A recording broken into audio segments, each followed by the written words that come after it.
Pemirsa Garuda TV, kembali lagi bersama saya Rafika Utami dalam Lampung 8. Sejumlah informasi telah kami rangkai dan siap kami sajikan untuk Anda. Inilah Lampung 8 selengkapnya.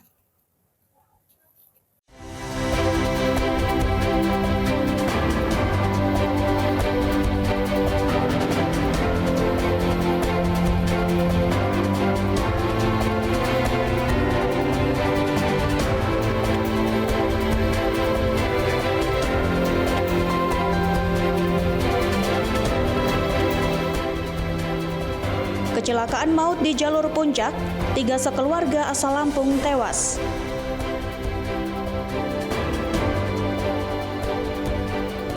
TNI Kambas terbakar, ada dugaan sengaja dibakar.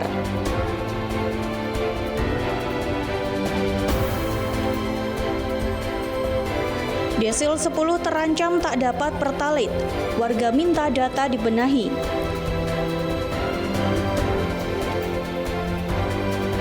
Diduga mengantuk, truk terjun ke jurang.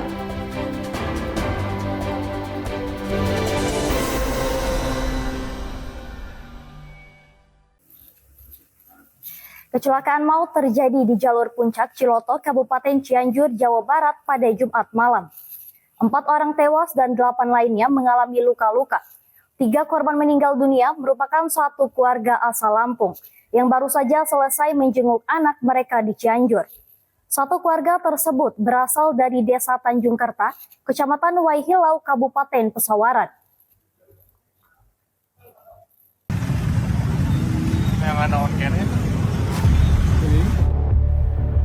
Inilah kondisi pasca kecelakaan maut yang terjadi di jalur puncak Ciloto, Kabupaten Cianjur, Jawa Barat, Jumat malam. Kecelakaan melibatkan 1 truk box, 2 minibus, dan 2 sepeda motor. Total 12 orang menjadi korban dalam kecelakaan ini. 4 diantaranya meninggal dunia, sementara 8 lainnya mengalami luka-luka. Dari 4 korban meninggal, 3 diantaranya merupakan satu keluarga asal Lampung yang diketahui datang ke Cianjur untuk menjenguk anak mereka yang tinggal di wilayah Ciranjang. Setelah selesai menjenguk, mereka kemudian melanjutkan perjalanan kembali menuju Lampung. Namun, perjalanan pulang tersebut berujung tragis. Kendaraan yang ditumpangi ke-6 anggota keluarga ini terlibat dalam tabrakan beruntun di jalur puncak Ciloto. Satu keluarga tersebut berasal dari Desa Tanjung Kerta, Kecamatan Waihilau, Kabupaten Pesawaran.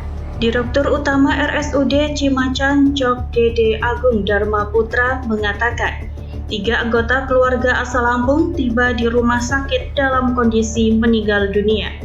Sedangkan 3 anggota keluarga lainnya mengalami luka berat dan masih menjalani perawatan medis. Mayoritas korban mengalami cedera serius, diantaranya luka pada bagian kepala dan patah tulang. 1 korban luka telah dirujuk ke Rumah Sakit Bayangkara Cianjur, sementara beberapa korban lainnya masih berpeluang dirujuk ke rumah sakit di luar daerah.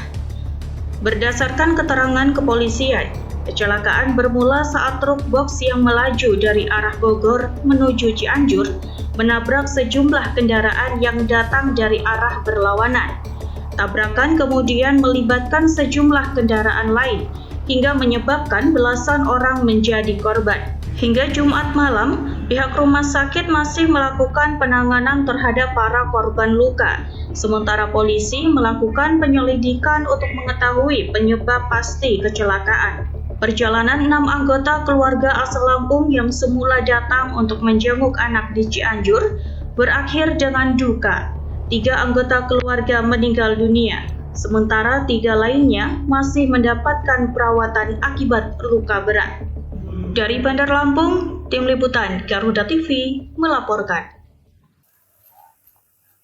Sementara itu pemirsa, kawasan konservasi Taman Nasional Waikambas di Kabupaten Lampung Timur dilanda kebakaran hutan dan lahan. Kepala Balai TNWK Zaidi menyebut ada indikasi kebakaran dilakukan secara sengaja dan diduga berkaitan dengan aktivitas pemburu liar. Kebakaran melanda sejumlah bagian kawasan Taman Nasional Waikambas, Lampung Timur sejak Jumat siang. Hingga Sabtu pagi, petugas gabungan masih berjibaku memadamkan sisa kobaran api, sekaligus melakukan pendinginan untuk mencegah api kembali muncul. Kepala Balai Taman Nasional Waikambas Zaidi membenarkan terjadinya kebakaran di kawasan konservasi tersebut. Zaidi mengungkapkan, pihaknya menduga ada unsur kesengajaan dalam kebakaran. Peristiwa kebakaran serupa juga terjadi pada tahun-tahun sebelumnya. Pihak balai menyebut, pemburu liar diduga menjadi salah satu pihak yang dapat memicu kebakaran untuk kepentingan tertentu. Namun, dugaan tersebut masih memerlukan pembuktian dan penelusuran lebih lanjut. Proses pemadaman di lapangan juga tidak mudah. Petugas harus berhadapan dengan kondisi lahan yang sangat kering, ditambah terbatasnya sumber air. Selain itu, kendaraan pemadam tidak dapat menjangkau sejumlah titik kebakaran, sehingga petugas harus berjalan kaki menuju lokasi. Hingga Sabtu pagi, luas lahan yang terbakar belum dapat dipastikan. Petugas masih memprioritaskan upaya melokalisir api agar tidak meluas ke bagian kawasan lain. Setelah api berhasil dipadamkan, tim gabungan akan melakukan pendinginan atau MOP-UP. Langkah ini dilakukan untuk memastikan tidak ada lagi titik api atau bara yang berpotensi memicu kebakaran susulan. Kebakaran di kawasan Taman Nasional Waikambas menjadi perhatian serius, mengingat kawasan ini merupakan habitat berbagai flora dan fauna yang dilindungi. Petugas terus berupaya memadamkan dan mengisolasi api, sembari menelusuri penyebab pasti kebakaran. Dari Lampung Timur, tim liputan Garuda TV melaporkan. Sementara itu pemirsa, isu tempat pembuangan sampah ilegal di Jalan Pangeran Emir Nur, Kecamatan Teluk Betung Utara, Kota Bandar Lampung sempat ramai diberitakan masyarakat. Namun, Dinas Lingkungan Hidup Kota Bandar Lampung memastikan lokasi tersebut bukan tempat pembuangan sampah, melainkan lahan milik warga. Dinas Lingkungan Hidup Kota Bandar Lampung turun langsung ke lokasi yang disebut sebagai TPS atau TPA ilegal di Jalan Pangeran Emir Nur, Kecamatan Teluk Betung Utara. PLT Kepala Dinas Lingkungan Hidup Kota Bandar Lampung, Budi Ardianto, bersama camat, lurah, dan perangkat kelurahan meninjau langsung kondisi lahan.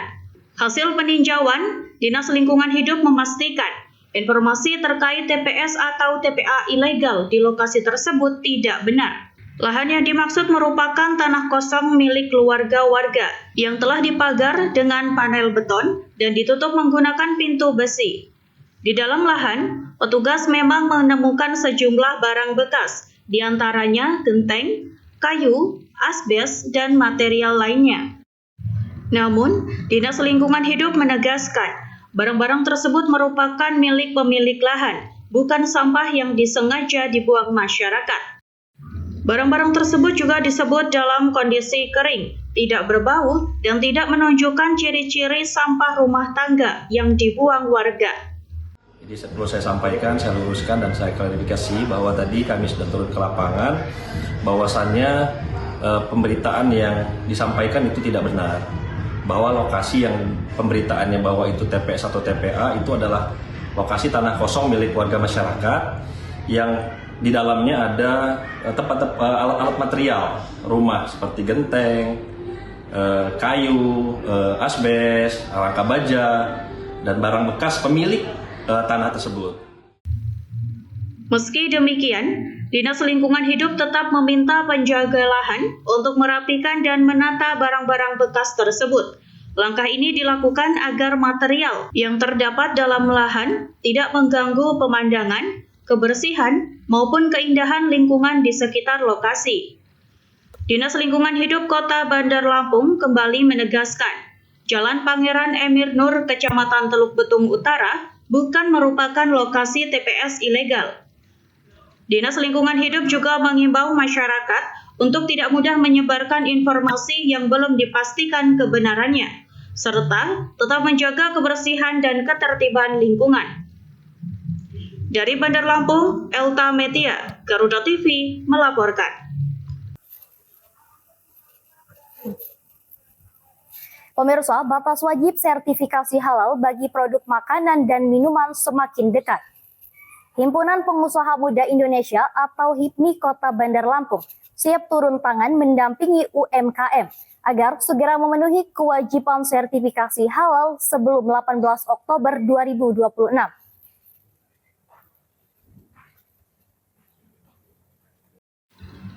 Menjelang batas wajib sertifikasi halal, HIPMI Kota Bandar Lampung mendorong pelaku UMKM segera mengurus sertifikasi produknya.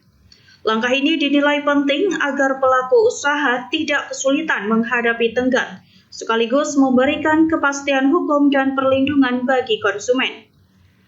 Ketua DPC HIPMI Kota Bandar Lampung, Indra Feriza, menegaskan, kewajiban sertifikasi halal bukan untuk mempersulit pedagang. Sebaliknya, sertifikasi halal dinilai memberikan rasa aman bagi pelaku usaha, sekaligus meningkatkan kepercayaan masyarakat terhadap produk UMKM. Untuk membantu pelaku usaha, HIPMI Kota Bandar Lampung menyatakan siap menjadi wadah bagi UMKM yang mengalami kendala, baik dalam administrasi maupun teknis pengurusan sertifikasi halal. HIPMI juga memiliki bidang yang menangani sertifikasi halal, sehingga pelaku UMKM dapat memperoleh pendampingan dalam proses pengurusannya. Sebagai langkah percepatan, Indra Feriza berencana mengagendakan pertemuan dengan Balai Penyelenggara Jaminan Produk Halal atau BPJPH Provinsi Lampung. Pertemuan tersebut akan membahas langkah pendampingan di lapangan, agar pelaku UMKM lebih mudah mengakses proses sertifikasi halal. Hingga Agustus 2026, capaian sertifikasi halal di Lampung disebut baru sekitar 24%.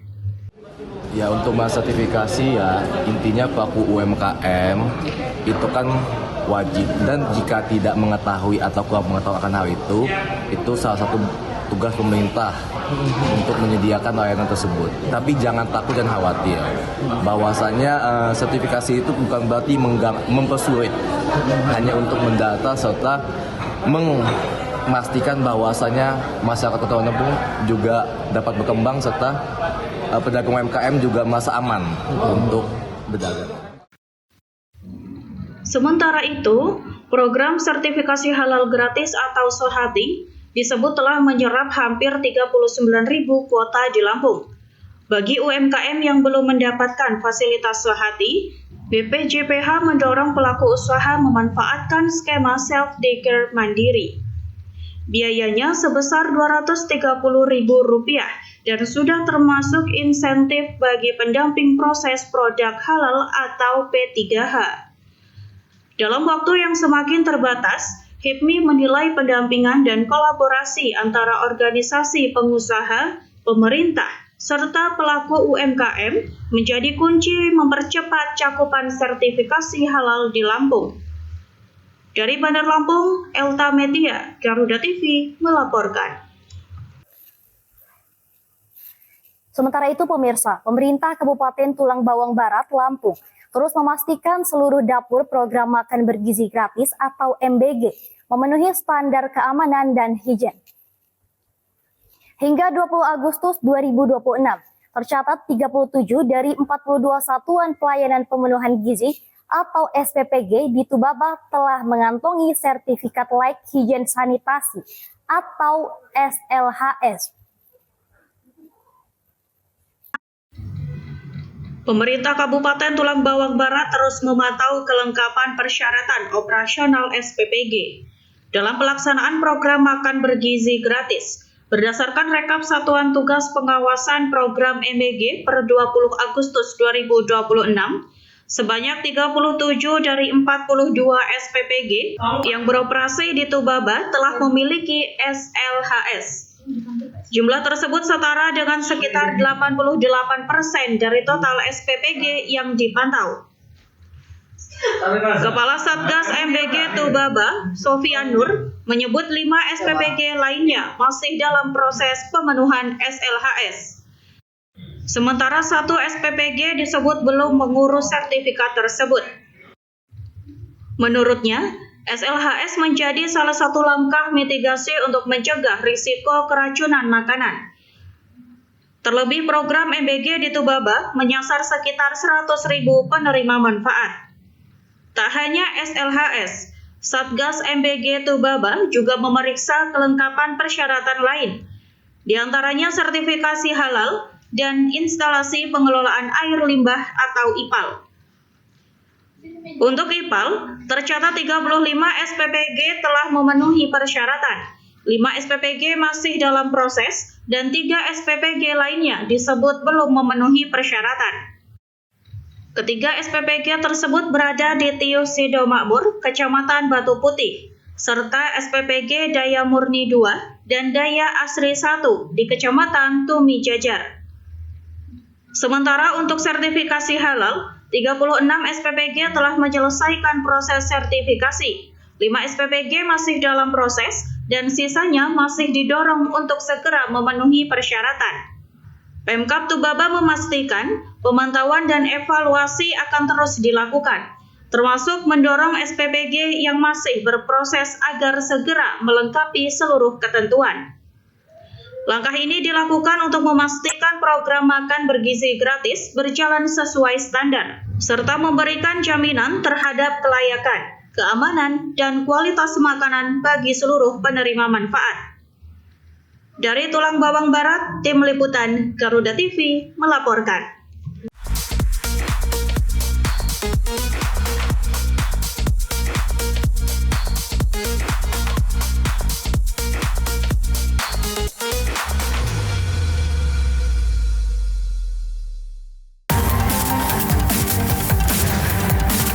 Ketika fakta mulai terbuka, semua yang tersembunyi perlahan terlihat.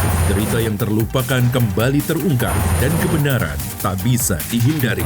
Lokasi gudang ini ditemukan hasil dari rangkaian penyelidikan. Ada 1.494 hasil keterangan unit yang ditemukan di dalam gudang ini. Saksikan Kriminal Plus 62 akhir pekan, Sabtu dan Minggu, pukul 9 malam, hanya di Garuda TV. Rangkaian informasi terkini dan mendalam, mengupas peran strategi dan peran penting para pengambil kebijakan. Ini seluruh SPPG khususnya di Magetan membeli langsung ke peternak. Menghadirkan fakta, bukan wacana, dalam Kabinet Merah Putih. Senin sampai Jumat pukul 4 sore, hanya di Garuda TV.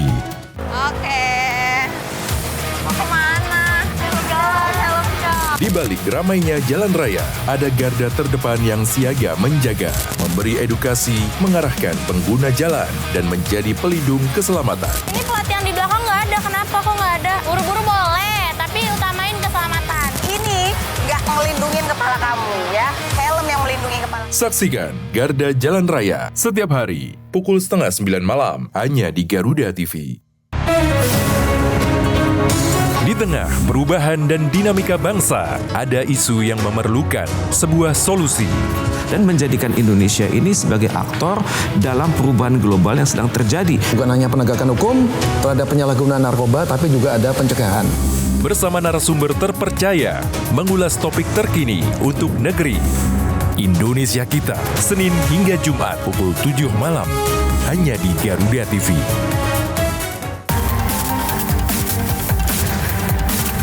Mengungkap kasus kriminal terkini di seluruh penjuru tanah air. Ulasan tajam tanpa ampun bersama para aparat. Tahu beratnya itu 267,5 gram. Kita rupiahkan mungkin sekitar kurang lebih 700 juta.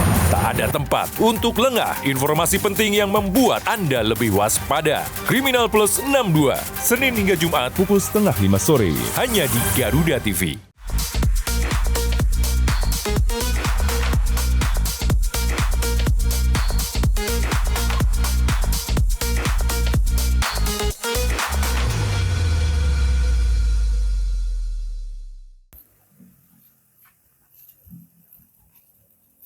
Pemirsa, pemerintah berencana membatasi pembelian BBM bersubsidi jenis Pertalite, khusus bagi masyarakat kelompok desil 10 dan secara bertahap menyasar desil 9. Kebijakan ini ditujukan agar subsidi energi lebih tepat sasaran. Namun, masyarakat meminta pemerintah memperbaiki dan memvalidasi data ekonomi terlebih dahulu. Pemerintah mulai menyiapkan skema pembatasan pembelian Pertalite bagi masyarakat kelompok ekonomi tinggi. Menteri Keuangan Purbaya Yudi Sadewa menyebut, perbatasan akan dilakukan secara bertahap. Tahap awal akan difokuskan pada masyarakat kelompok desil 10 yang tergolong memiliki tingkat ekonomi paling tinggi. Pembatasan rencananya mulai diterapkan dalam beberapa bulan ke depan. Sebelum pergantian tahun, pemerintah memperkirakan kebijakan tersebut dapat menekan anggaran subsidi energi hingga sekitar 10%. Pemerintah juga menegaskan, subsidi BBM seharusnya diterima masyarakat yang memang membutuhkan.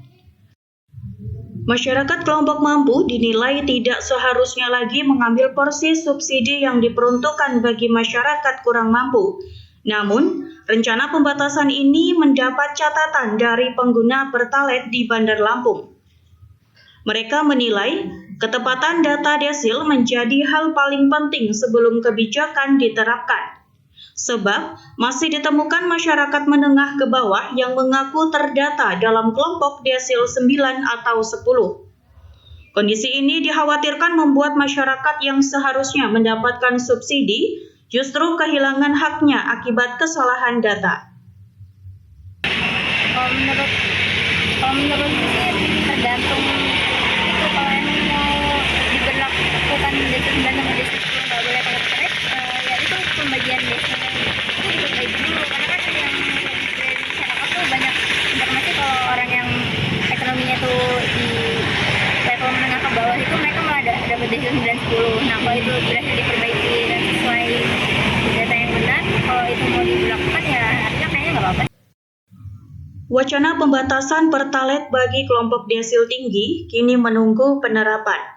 Sebelum kebijakan berjalan, pemerintah diminta membenahi dan memvalidasi data ekonomi masyarakat agar subsidi tetap tepat sasaran dan tidak salah menyasar. Dari Bandar Lampung, Verza Amelia, Garuda TV melaporkan. Sementara itu pemirsa, diduga sopir mengantuk, sebuah truk Hino berwarna hijau terjun ke jurang di ruas jalan lintas Sumatera. Gang Marga Anak Tuha Rajabasa Raya, Kecamatan Rajabasa, Bandar Lampung. Truk terlebih dahulu menabrak talang jalan sebelum terjatuh ke jurang. Beruntungnya, truk tidak sampai menimpa rumah warga yang berada di bawah di lokasi kejadian. Kecelakaan terjadi pada pagi hari sekitar pukul 7.30 waktu Indonesia Barat. Saat melintas di jalan lintas Sumatera, truk Hino berwarna hijau diduga hilang kendali. Truk kemudian menabrak palang jalan dan terjun ke jurang di sisi ruas jalan. Kanit Gakum Satuan Lalu Lintas Polresta Bandar Lampung, Ibda Yuwanita, membenarkan adanya kecelakaan tersebut. Posisi truk yang terjun ke jurang berada tepat di atas rumah warga. Kondisi ini sempat membuat warga khawatir karena truk nyaris menimpa bangunan di bawahnya. Beruntung tidak ada korban jiwa dalam peristiwa tersebut. Ismail, warga sekaligus pemilik warung di sekitar lokasi, mengatakan proses penanganan dan evakuasi truk berlangsung hingga menjelang siang hari. Macet itu kena diderek kan, dia kan di jalan mobilnya kan. Mobilnya kan luncur ke bawah, bukan di jalan. Kalau di jalan ya nggak mungkin macet. Dia masuk ke bawah, dan dia yang derek ya itu ya yang derek kan halus lurus, macet dulu lah sebentar. Proses evakuasi truk juga sempat berdampak terhadap arus lalu lintas. Kendaraan yang melintas di sekitar lokasi mengalami kemacetan selama beberapa jam.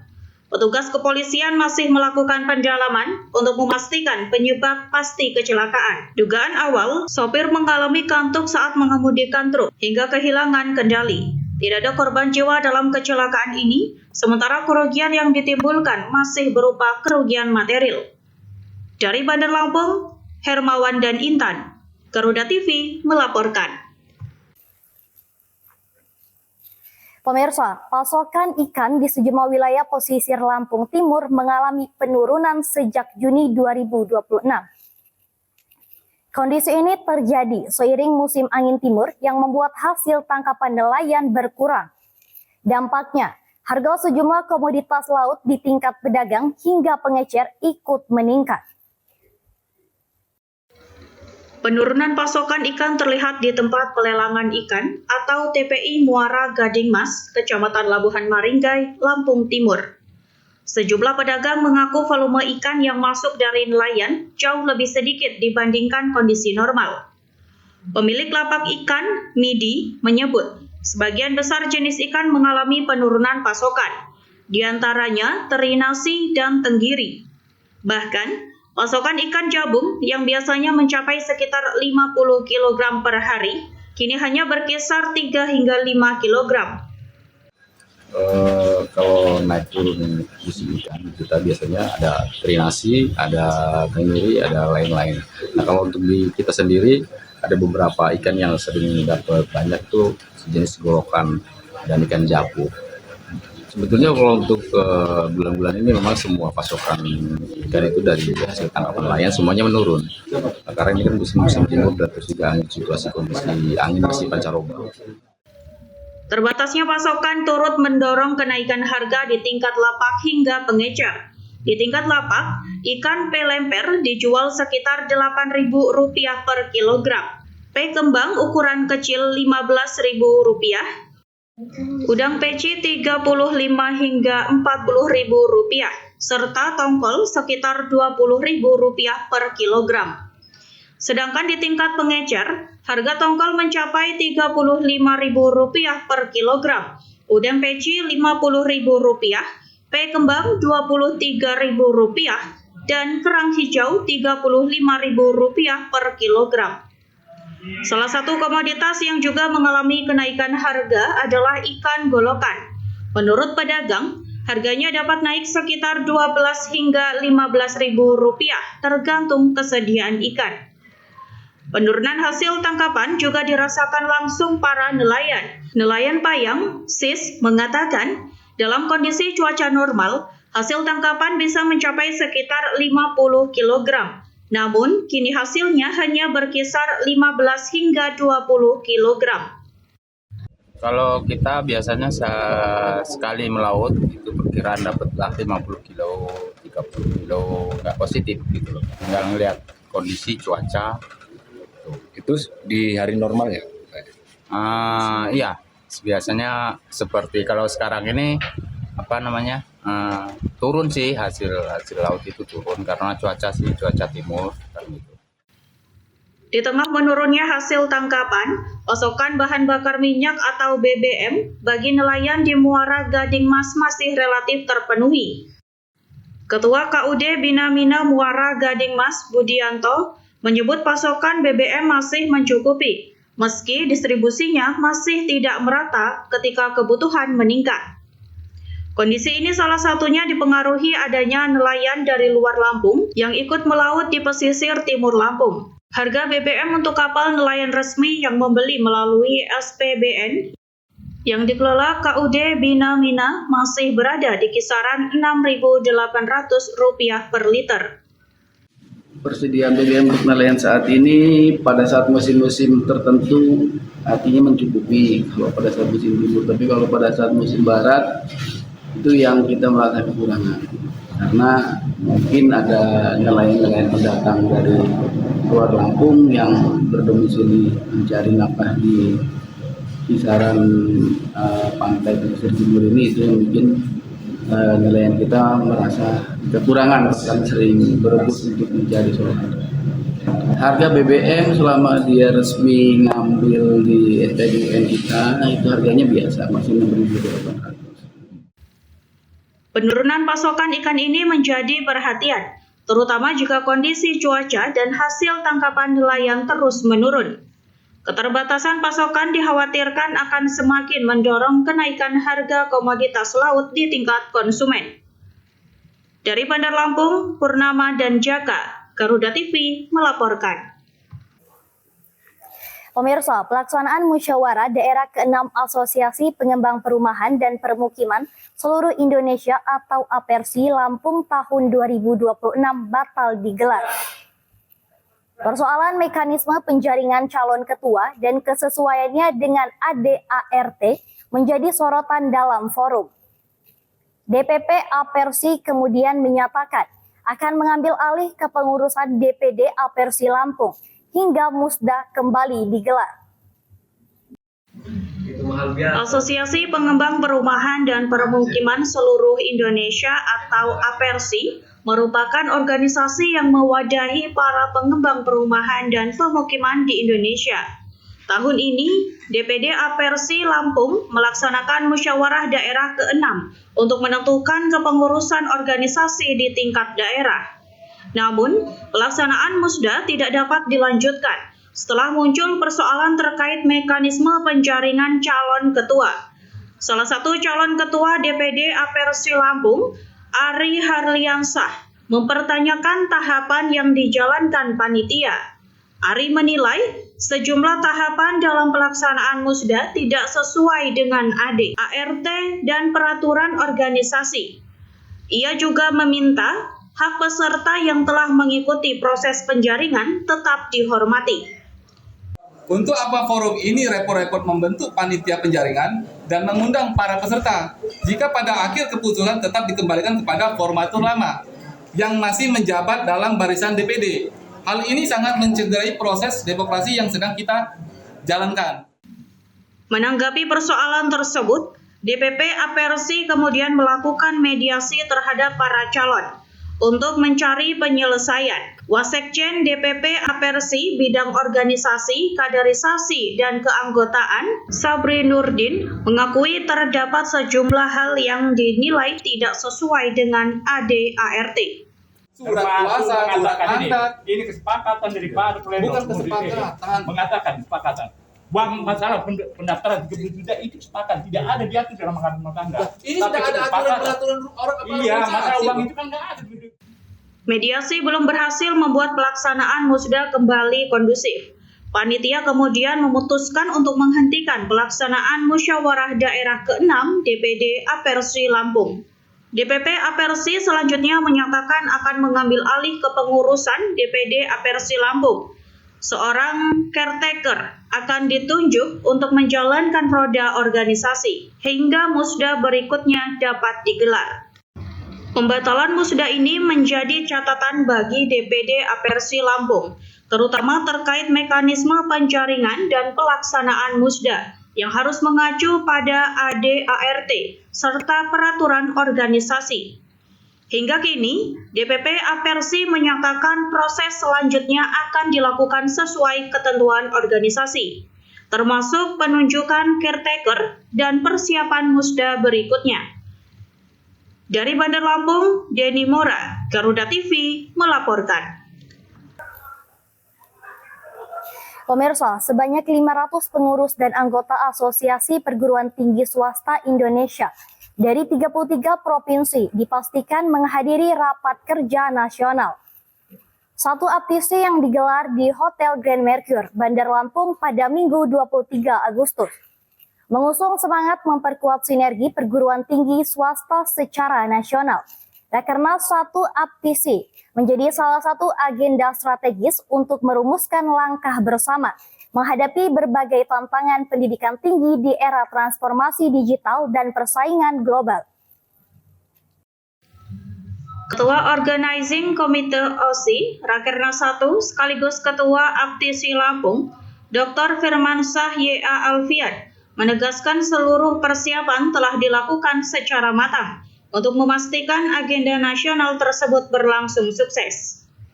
Menurut Firman, rangkaian Rakernas akan diawali dengan pelantikan pengurus Aptisi Lampung periode 2026 hingga 2030.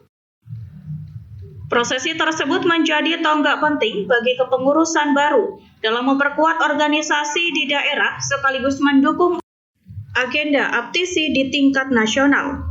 Firmansyah menegaskan, pelantikan bukan sekedar seremoni organisasi, melainkan momentum untuk memperkuat komitmen, meningkatkan kualitas dan daya saing perguruan tinggi swasta di Lampung. Sebelum Rakernas berlangsung, kebersamaan para peserta akan diawali melalui gala dinner di Mahan Agung, Rumah Dinas Gubernur Lampung, Sabtu malam 22 Agustus. Jamuan tersebut menjadi momen silaturahmi bagi pengurus dan anggota APTISI yang datang dari berbagai penjuru Indonesia.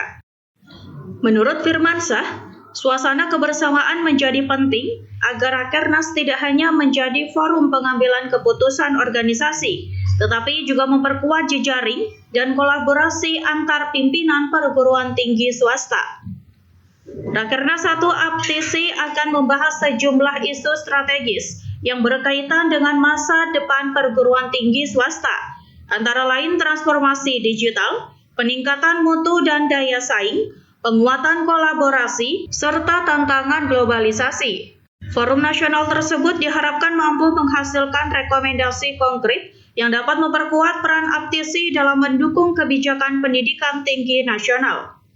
Dengan kehadiran sekitar 500 peserta dari 33 provinsi, Lampung dipercaya menjadi tuan rumah forum nasional yang strategis bagi masa depan perguruan tinggi swasta Indonesia. Selain menghasilkan keputusan dan rekomendasi strategis, Rakernas 1 APTISI diharapkan memperluas jaringan kerjasama antar perguruan tinggi swasta sekaligus melahirkan semangat baru untuk meningkatkan kontribusi pendidikan tinggi terhadap pembangunan nasional. Dari Bandar Lampung, Garuda TV melaporkan.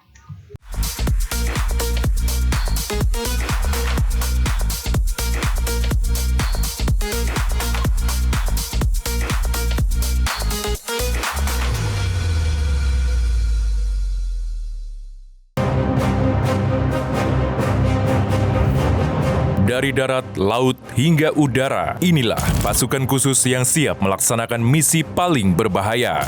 Menjaga langit Nusantara dengan teknologi canggih dan strategi militer modern. Dalam perang modern sendiri, yang dibutuhkan bukan selalu kecepatan tinggi, melainkan ketepatan sasaran. Saksikan In Militer, Senin hingga Jumat pukul 1:30 siang, hanya di Garuda TV.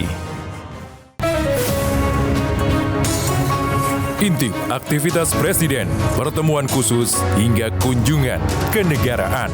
Melihat lebih dekat, langkah penting menuju masa depan cerah untuk Indonesia maju. Tugas pemerintah yang saya pimpin, dan itu adalah tekad kami. Jadilah saksi setiap langkah strategis dalam Jendela Istana. Senin hingga Jumat pukul 5:30 sore, hanya di Garuda TV. Dalam setiap langkah besar bangsa, selalu ada sosok yang menentukan arahnya. Bersama tokoh berpengaruh di negeri ini.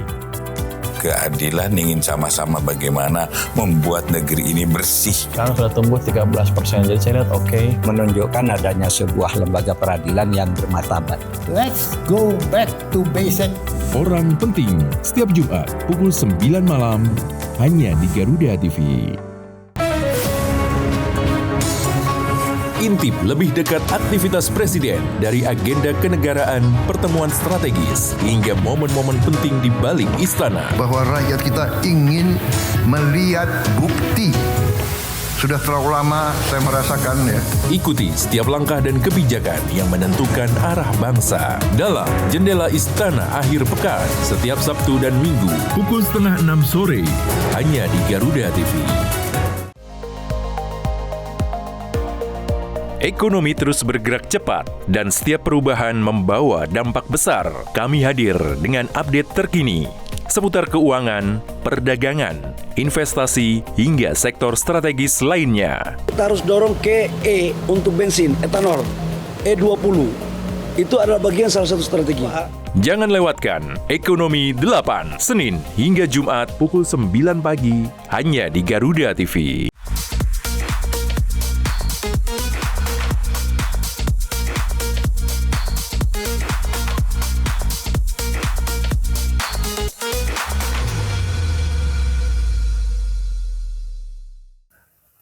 Pemirsa, Gubernur Lampung Rahmat Mirzani Jausal mengajak seluruh masyarakat terus merawat toleransi dan memperkuat harmoni di tengah keberagaman.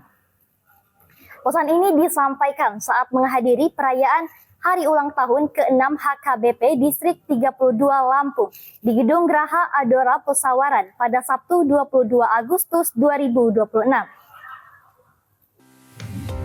Suasana hikmat mewarnai perayaan Hari Ulang Tahun ke-6 HKBP Distrik 32 Lampung.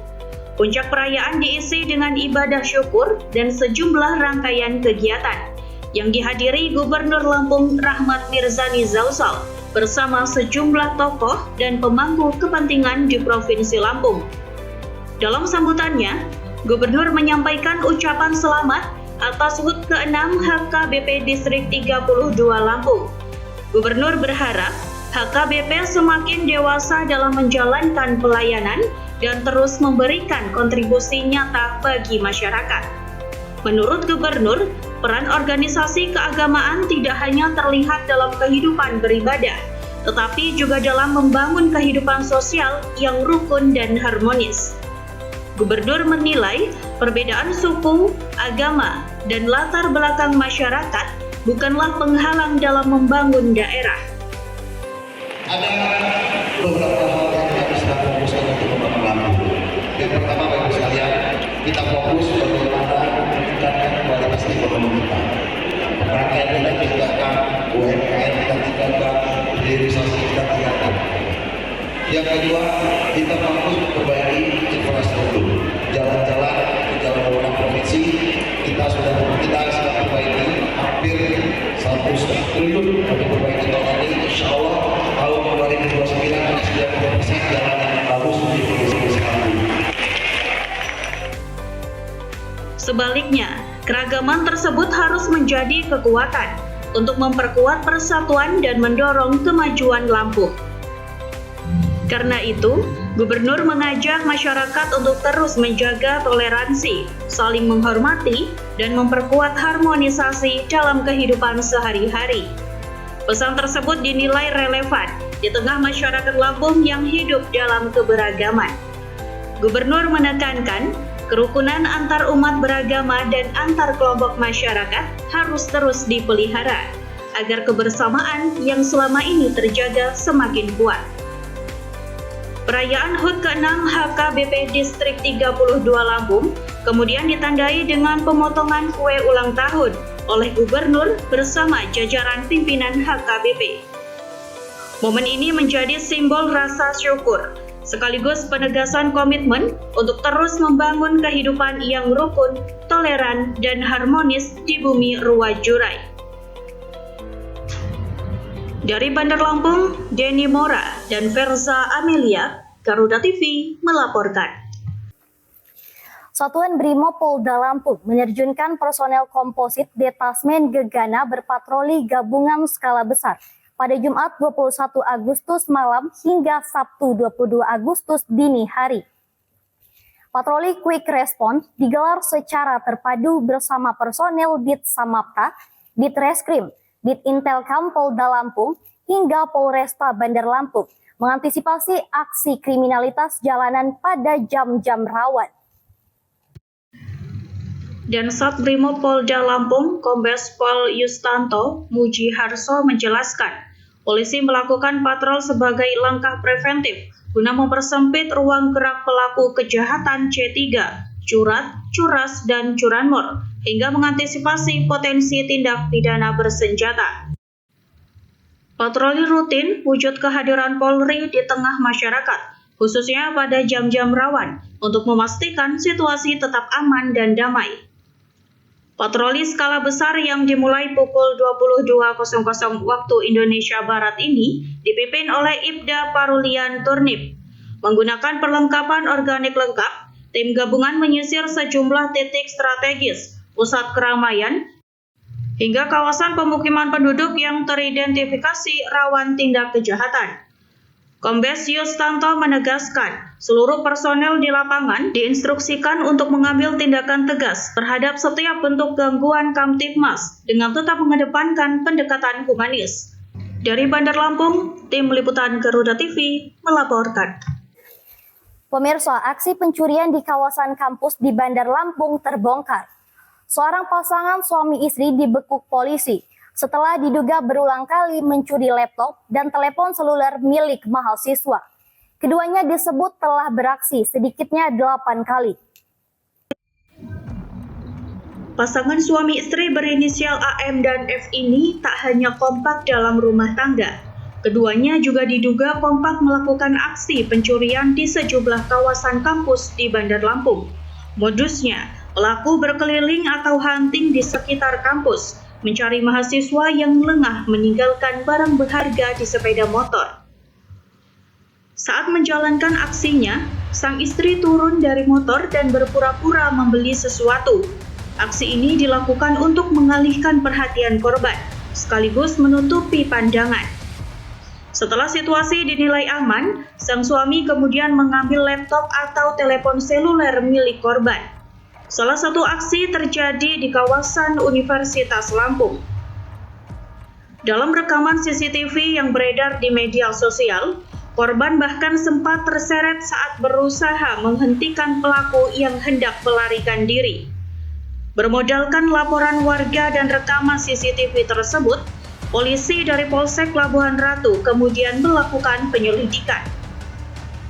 Petugas akhirnya mengetahui keberadaan kedua pelaku di wilayah Kurung Nyawa, Gedong Tataan, Kabupaten Pesawaran. Keduanya langsung diamankan. Sejumlah barang bukti turut disita polisi, termasuk pakaian yang diduga digunakan saat melakukan aksi dan terekam dalam CCTV. Kedua pelaku ini benar adalah pasangan suami istri yang berinisial AM dan F. Mereka ini hunting di seputaran kampus di Bandar Lampung dan menargetkan mahasiswa untuk menjadi korban dengan cara si istrinya ini turun dari motor dan berpura-pura untuk membeli sesuatu dan menutupi sudut pandang dari korban. Lalu suaminya beraksi untuk mengambil sebuah laptop atau HP. Berdasarkan keterangan tersangka, untuk saat ini mereka sudah melakukannya sebanyak 8 kali di wilayah Polresta Bandar Lampung. Berdasarkan pemeriksaan sementara, pasangan suami istri ini mengaku telah melakukan pencurian sebanyak 8 kali. Barang hasil curian kemudian dijual kembali melalui marketplace, termasuk Facebook. Polisi menyebut aksi pencurian dilakukan karena faktor ekonomi dan untuk memenuhi kebutuhan sehari-hari. Polisi kini masih melakukan pendalaman untuk mengetahui kemungkinan adanya lokasi dan korban lain. Polisi juga mengimbau mahasiswa agar tidak meninggalkan laptop, telepon seluler, atau barang berharga lainnya di kendaraan tanpa pengawasan. Kewaspadaan menjadi kunci agar aksi serupa tidak kembali terjadi. Dari Bandar Lampung, Hermawan Kanujaya, Garuda TV melaporkan. Sementara itu pemirsa, niat membeli pisang Cavendish, uang milik seorang petani di Lampung Tengah justru digelapkan. Seorang pria berinisial NK dibekuk polisi setelah diduga menghabiskan uang lebih dari 28 juta untuk membayar utang dan bermain judi online. Tim khusus anti bandit atau TKP 308 Presisi Polsek Padang Ratu, Polres Lampung Tengah menangkap NK, warga kampung Karangjawa, Kecamatan Anak Ratu Aji. NK diduga melakukan penipuan dan penggelapan dalam transaksi jual beli pisang Cavendish dengan nilai kerugian mencapai lebih dari 28 juta. Kasus ini berawal pada 12 Agustus 2026 saat korban berinisial K, seorang petani asal kampung Bumi Jaya, Kecamatan Anak Tuha, meminta pelaku membelanjakan pisang Cavendish. Korban kemudian mentransfer uang secara bertahap dengan total nilai lebih dari 28 juta. Namun, pesanan pisang yang diharapkan tak kunjung ada. Kecurigaan korban muncul setelah mengirimkan sopirnya ke rumah pelaku untuk mengambil pisang. Bukan pisang yang didapat, sopir korban justru menemukan tidak ada stok pisang seperti yang dijanjikan. Polisi kemudian menerima laporan dan melakukan penyelidikan. Hasilnya, TK 308 Presisi Polsek Padang Ratu berhasil mengamankan NK di kediamannya. Pada Rabu dini hari 19 Agustus 2026, sekitar pukul 1.30 waktu Indonesia Barat, tersangka ditangkap tanpa perlawanan. Dari tangan pelaku, polisi menyita 5 lembar bukti transfer bank, serta 1 unit telepon genggam Oppo F11 Pro warna biru. Dalam pemeriksaan awal, NK mengakui telah menggunakan seluruh uang milik korban, bukan untuk membeli pisang. Uang tersebut justru digunakan untuk membayar utang pribadi dan bermain judi online jenis slot. Polisi menyebut tindakan pelaku menimbulkan kerugian bagi korban lebih dari 28 juta. NK kini ditahan di Mapolsek Padang Ratu dan dijerat pasal 492 Puh Pidana atau pasal 486 Puh Pidana.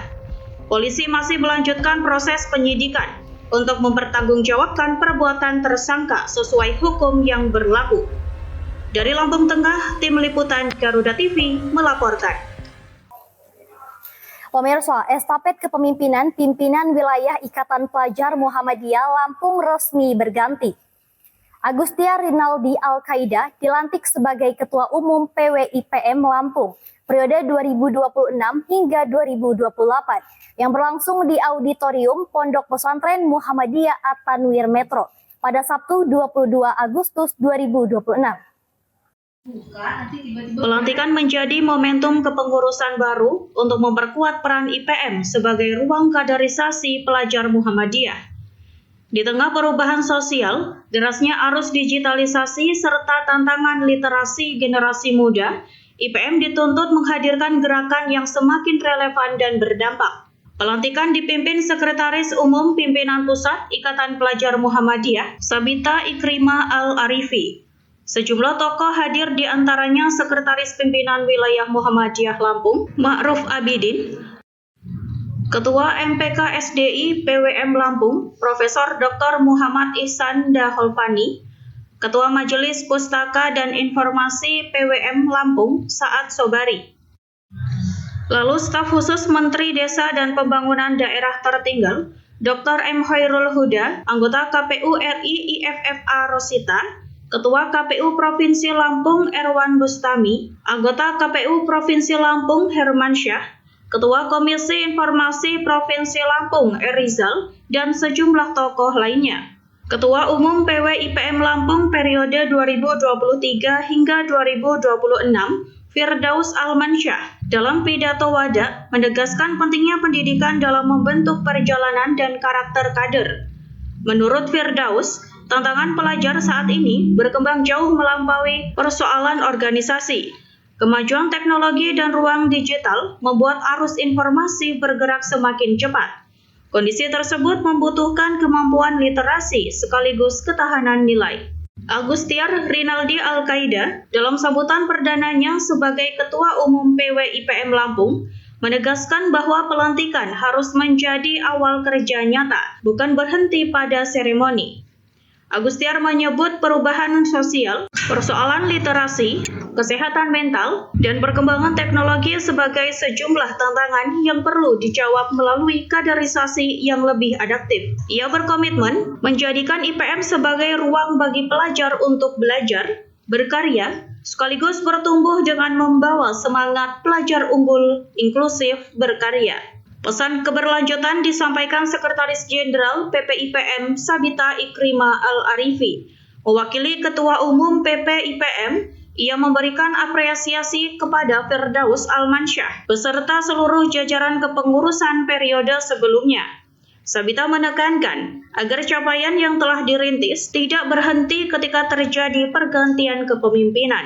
Dorongan untuk memperkuat gerakan ilmu juga disampaikan staf khusus Menteri Desa dan Pembangunan Daerah Tertinggal, Dr. M. Hoirul Huda. Mantan Ketua Pimpinan Pusat IPM juga memandang IPM bukan sekedar organisasi belajar, melainkan salah satu ruang strategis kaderisasi kepemimpinan Muhammadiyah.